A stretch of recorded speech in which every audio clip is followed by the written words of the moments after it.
It's Mountain Monday, and you know what to do. Breathe in.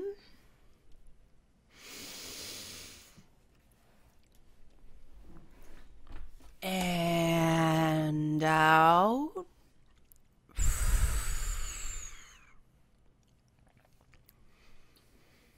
And breathe in.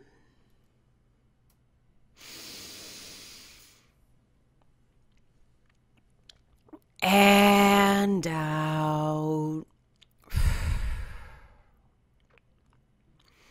Alright, this is like my fourth attempt at recording this segment, but hey, the microphone seems fixed. Yay! Amazing what happens when your computer detects a microphone as a microphone, not headphones. Thanks, Windows 10. But it's probably good I didn't go with my first take, because as I was working through this material, and it started off as having all these studies and about election stress and everything like that, I went down this rabbit hole, and I'm like, whoa, this is way more, what, than anything else. This is way more profound. And it goes back to the issues I've always had with the way the gaming industry has been handling itself over the last 2 or 3 years, and the way the media and the general public at large has been responding to the gaming industry over the last 2 or 3 years. And it comes down to the fact that anybody who has been involved in gaming for, the recent past should probably not at all be surprised by the way the 2016 election has gone. And the fact that the mainstream media has a relatively poor opinion of gaming and gamers means that it continues to enable the, damaging fringes of our society. And at least for the progressive media, they're actually helping the very people they claim to oppose. And for the, the so-called, objective media, they're still missing. They're still missing a significant portion of the issue. And it's starting to come around. I've started to hear some people talk about this. And by that, I mean that the original basket of deplorables was found in the Gamergate controversy. And this, I realized this because of the connection that I had the same reaction back then as I do now. Why would a gamer identify with the insult of misogynist neckbeard? And then why would a Trump supporter identify with the basket of deplorables as opposed to the other half of Trump supporters that were actually Hillary Clinton's original point? Like, that's what's such a kicker about the way the media played that whole basket of deplorables comment about whether or not it was offensive. She was actually trying to talk about the the other people, the people who actually have grievances that should be heard. And the fact that the media fell all over themselves to ignore the other basket. The fact that the media put all its eggs in the basket of deplorables was exactly what happened with Gamergate 2 years ago. Everybody focused on the harassment and the horror and people fleeing their homes and the doxing and the crashing a Prius into a tree, and OMG, burgers and fries, and it was this morass of just memes. And instead of missing the fact that there aren't enough racists and misogynists on the planet to, statistically, it's about 19% of the population. And yeah, numerically, that is about half of Trump's support, 39 to 40%. But then there's, a slim majority of 20 to 21%. On a good day, 23%.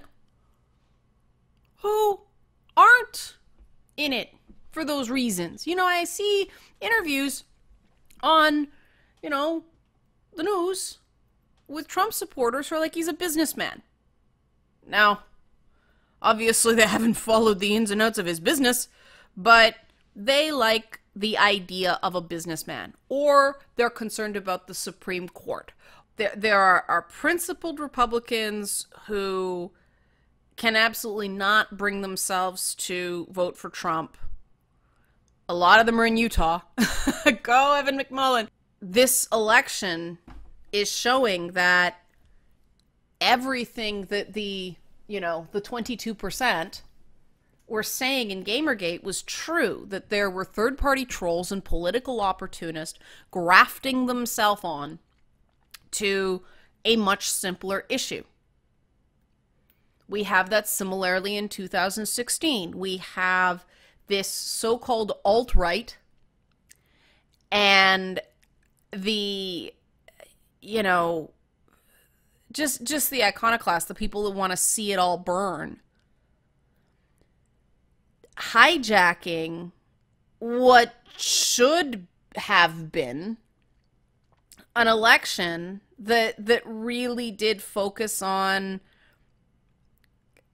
and it still is about this, the same way Gamergate still was about culture and ethics in gaming community discussions. There is still a question. It is an election to determine how to address the ideological divide in America. And that, that's the same thing we were dealing with in gaming, although we didn't have a stronger together. And the problem is that that other half of Trump supporters, they're not being, nobody's advocating for them. And that was the same thing I heard in gaming when Breitbart just grandstanded all over the legitimate grievances of a sizable part of the core gaming community, the people who are sort of the equivalent of primary voters in video games, the people that posted on the web forums and the people that, cared enough to yell at each other in comment sections. And it's disappointing that in 2 years, we collectively didn't learn anything. Because it was the same pattern, wasn't it? I mean, look at the primaries. Crowded pack, much like the games press was. There are an overabundance of video game sites, and they can't all survive. And they haven't. But it's just like the primary battle. No one was taking this phenomenon seriously. People weren't treating it like, people weren't treating Trump like a real candidate. People weren't treating the Gamergate controversy like a real issue. It was treated as something that if you swatted it enough, it'd eventually get bored and go away. And the quote about Trump is that Trump supporters take him seriously but not literally, and the press takes him literally but not seriously. And that's exactly how the Gamergate controversy unfolded as well. You had a games press pearl clutching all over the place about how terrible nastiness on the internet was. Well, it's become 1,000 times worse than then, so guess it wasn't gamers, was it? But, you know, it was the same thing that they all those primary challengers, they didn't take Trump seriously. They thought he was a distraction. And it was the same thing. They didn't take these grievances of gamers seriously because they weren't, the right kind of something. They didn't have big money donors. They didn't have, the prestigious outlets, as prestigious as you get in gaming, which is not very. But they were ignored. Because they were ignored, they were essentially unchallenged, and it grew and it grew and it grew and it grew. And it eventually hit the point where the gaming industry, which had knee-jerk sort of picked a side, now was in a pickle. No matter where you land, no matter who you side with, you end up offending somebody. And so people like, Paul Ryan and Mitch McConnell, they try to sit the fence. Candidates try to say, well, I don't agree with everything, and I condemn his statements, but I still support the candidate. And there was a lot of that going on both sides. Then there are these other people going, well, I don't really like Hillary Clinton, and I disagree with a lot of what she does. And, yeah, she's done some unethical things, but she's not Trump. And that's basically what women in gaming got turned into. Watching it was like, yeah, we all know these chicks aren't a lot of fun, and they're scolding us all the time, and I don't think I'm a horrible sexist, but let's give them a chance. Let's show what good people we are, and let's give them a chance. And you sit there going, gee, thanks. And then you wonder why nobody's particularly excited about the idea of talking about inclusion of more women in video games. Like, we have an enthusiasm gap in gaming regarding women in gaming. And it's because we're stuck with some flawed candidates, but they were the ones sort of willing to step up and take on the Breitbart monster. The problem is that it became this, oh, well, if you're a female, you have to like her. The same way a lot of, women who were Bernie Sanders supporters reacted quite badly to the idea that it was an assumption that they would support Hillary Clinton just because they're women. A lot of women were like, no, I'm not going to say Princess Peach is somehow poisoning young minds just to agree with another member of my gender. But we see the lingering problems with that, right? I mean, people oversold, and this is something that did change, and I find this really interesting. There is no shortage of people on the left willing to criticize Hillary Clinton. And I think this is the one thing that the mainstream actually did better than the hard left of gaming.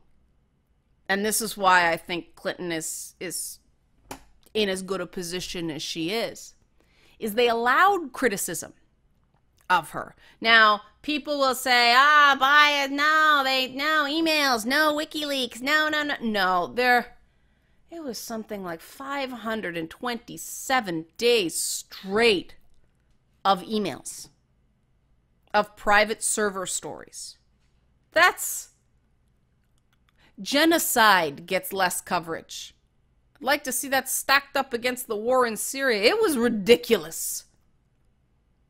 I mean, that just jumps forward again to the absurdity of the Trump campaign complaining that the media turned a blind eye to Clinton's bad actions after 527 days of emails. But that happened in gaming as well because it was so poorly handled, because people have not embraced their power and status in gaming and appreciated it, because people haven't checked their privilege. Yeah, I went there. They come across as elitist assholes. And Democrats have this really bad habit of doing that. Even though I agree with them on substance, they come across as these elitist assholes. Like, Joe Biden gets away with so much just because he talks the way people talk. And I think he gets too many passes personally, but he's built that rapport with people. People don't feel like he's talking down to them, even though he's a major operator. Talk about a public and a private opinion. Check that guy out. Trump managed to rise up because one way or another, he made people feel good, whether by laughing with him or laughing at him, in a pack of candidates that didn't make them feel good. The only way someone upsets the status quo is if you go in there bashing it down with both fists. And like him or not, that's what Trump did. And like it or not, that's what, the armies of Breitbart did in gaming. And all these people who felt they had no voice went, yay! We don't agree with everything, but we keep being told to take our bitter medicine and like it. We don't like any of you. And that's what happened. It was, yeah, we don't really like him either, but he's fighting for us and no one else is. It's the same playbook playing out in the election, but the same way that gamers finally went, oh crap, this guy's no better. Republicans started doing that with Trump. They tried to sort of get behind their nominee, and there were various breaking points for various people. But now they're like, what do we do? We don't like Hillary Clinton. I mean, you risk giving up your Republican card voting for Hillary Clinton. There has been this unifying factor in the Republican Party through the dislike of the Clintons that is palpable.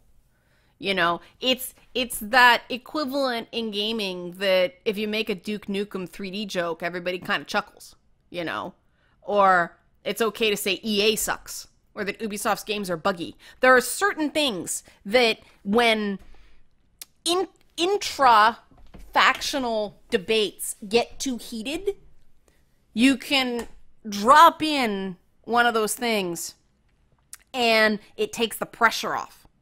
Like if you're debating a game and, hey, at least it's not EA, ha ha ha ha ha, right? For good or for ill, it does settle down. It's a point of agreement. It's resetting the discussion of, okay, we're all in agreement on this thing. And those are important. And Republicans hating Hillary Clinton was up until now one of those things. Now, like, imagine gamers if you had to suddenly say, I'm going to give money to Feminist Frequency because the alternative is worse. I don't know if I could do it. Nah, I would. I think I would. I absolutely would. It wouldn't even be that difficult a decision. pick Feminist Frequency or Breitbart. Oh, hands down. You know? And you know, people from Feminist Frequency have taken open shots at me, but these are the decisions. These are the decisions, right? And other people would make that decision. Other people would feel more personally wronged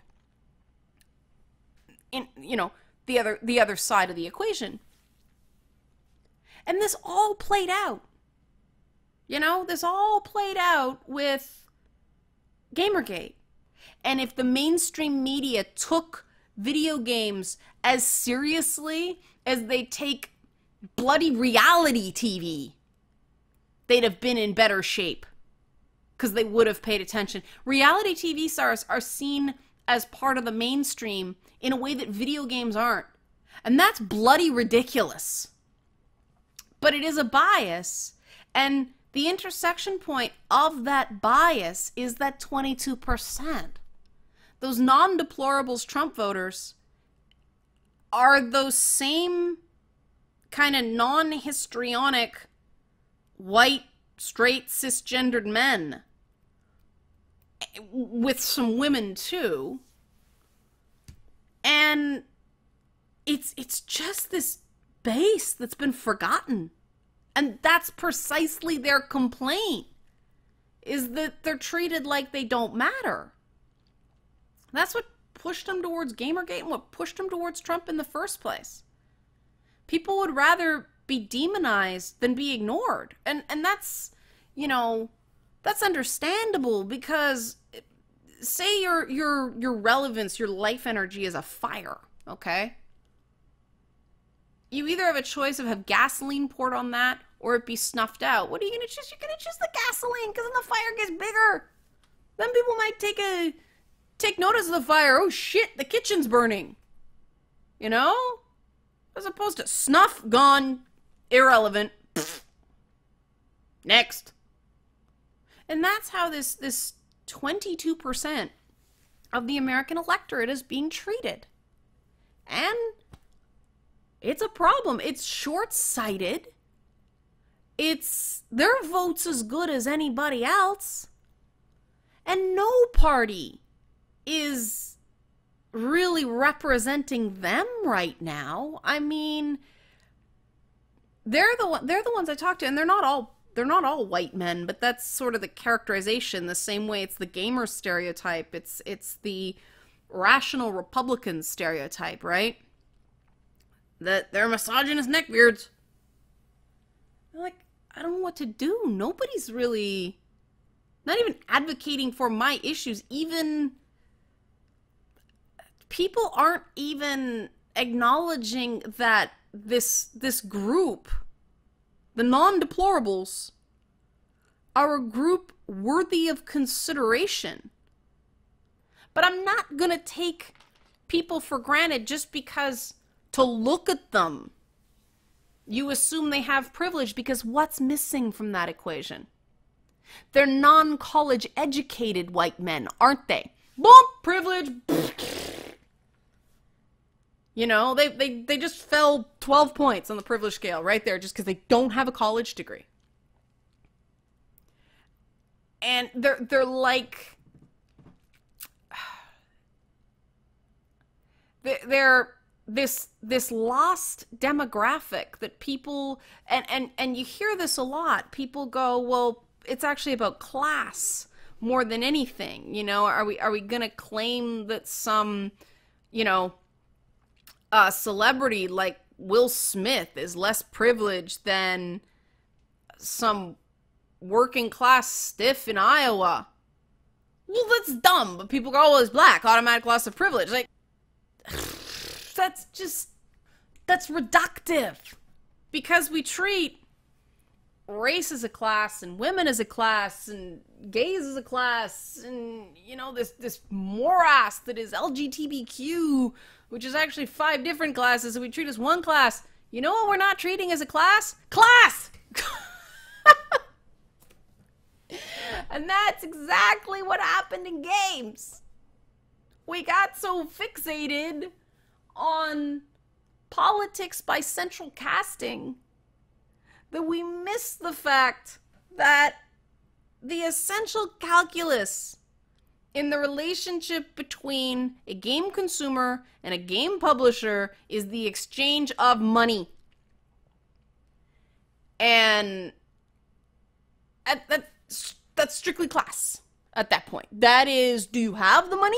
Awesome. Are you willing to give me the money? No? Okay. What do I have to do to get you to give me the money? That's the dialogue. And that's the same dialogue the government actually has with taxpayers. That's why they're called taxpayers. And I don't like referring to voters as taxpayers. I prefer citizens.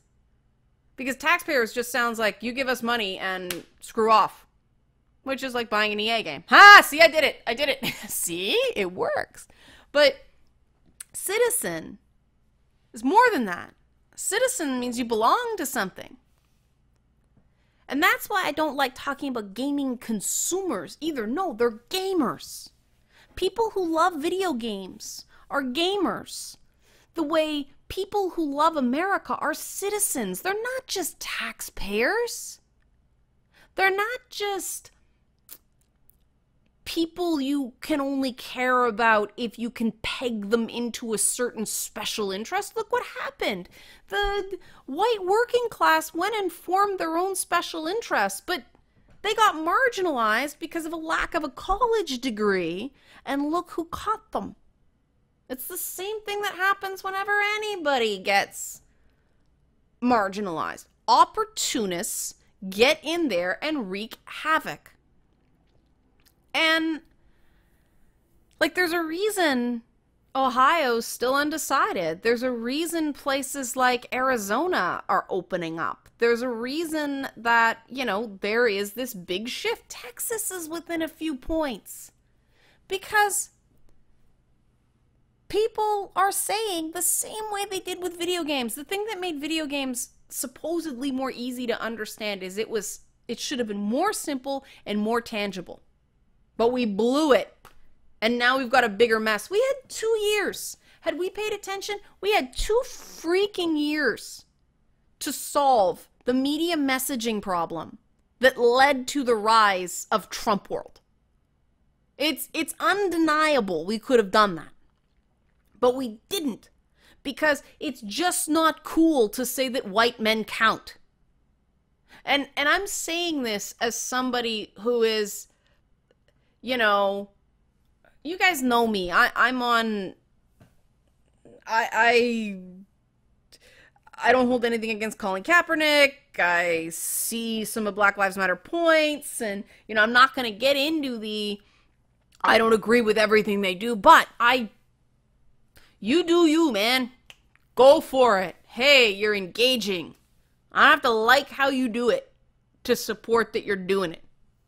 You know, this idea of you're a Clinton supporter, you're a Trump supporter. No, you should be voting for the person who you feel is going to support you.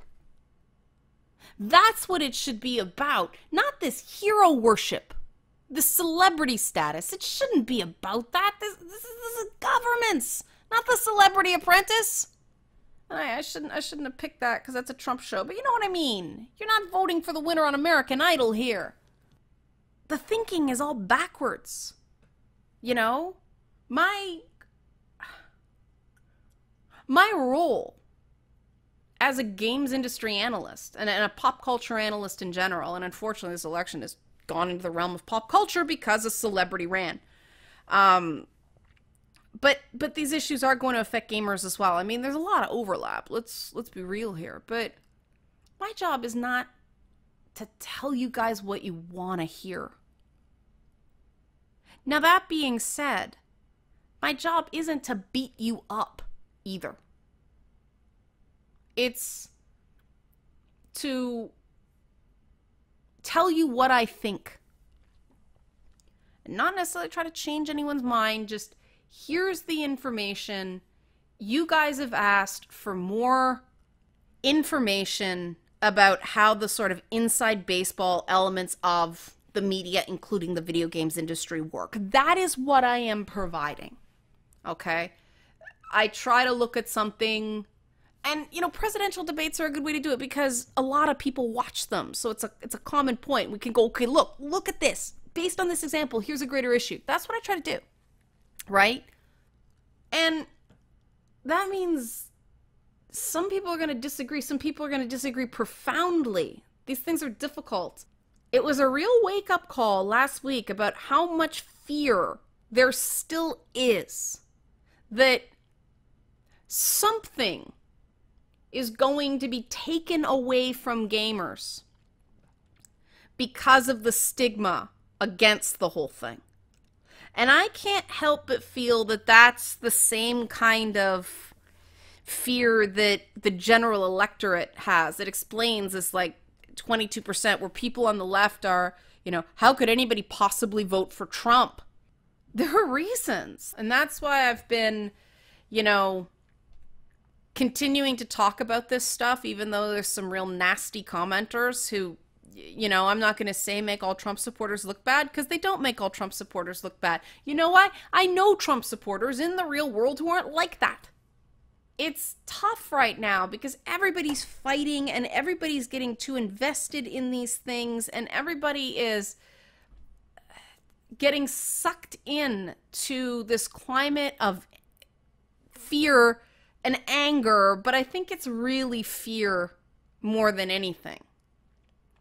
And it comes right down to the fact that for all the talk of the economic recovery, and for all the talk of, the banks and the technology companies and saying things are fine, things are not fine for the average person because, bigwigs out there, salaries might be rebounding, but people had to go into debt to get through that recession because none of y'all helped. You kept cutting wages, claiming you needed to keep the company afloat. So people went into debt and they're paying off that debt. So even though their take home may be going up, their disposable income isn't. And that's the amazing thing to me about video games, is video games are an expensive hobby. And people spend a lot on games, because it's not just the game, right? It's the system to play the game on. All right, fine. But, all these game systems now, or, the graphics, and you want a nice TV to, my TV costs something like $1,100, and I got a really good deal on it. I still think about, oh my God, when I was a kid, I got 2 pairs of shoes a year. I got clothes twice a year, and now I have an $1,100 television. What the? But it's 4K. It's 4K. And I don't do that bragging. It's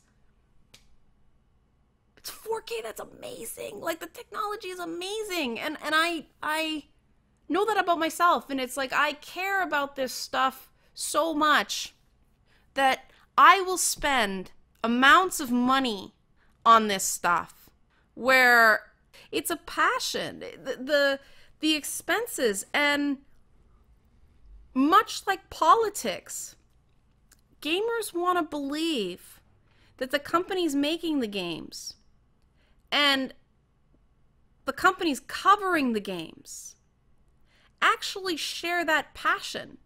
Because if they don't, why are they here? Well, if they don't share our passion, they're looking to exploit our passion for money. And there's been too many instances where that seems to be so, right? And so that distrust is real. And it's no different than politics. I mean, it fits so well. The analogies are so... And I just hope that after this election, people don't just dismiss everybody as deplorables, because even Hillary Clinton pointed out that's only half of the Trump equation. So don't give that half more power. Look at the other half. The people who, for whatever reason, are identifying. But, I see these CNN commentators, and they're like, they got called deplorables, like us. I'm like, no. People on CNN are not who she was referring to. She was referring to places like Stormfront and David Duke, but for some reason, even the commentators, probably for effect, but they took offense. They self-selected into the basket of deplorables. It's just, it's a sense of feeling rejected. Same way gamers did. And so I hope that this time around, the powers that be will actually get the memo. Because otherwise we're going to end up with Trump TV, which is going to be like Breitbart on steroids. And that's like, I can't even imagine the disinformation that would be spread on something like that. Because then it's video. It's not just text. It's a lot more video. And there's a lot of people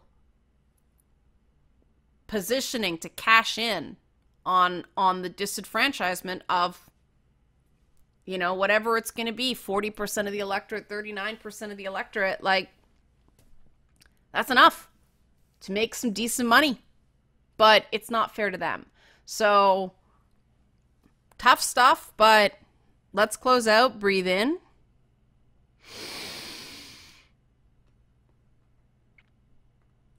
And out.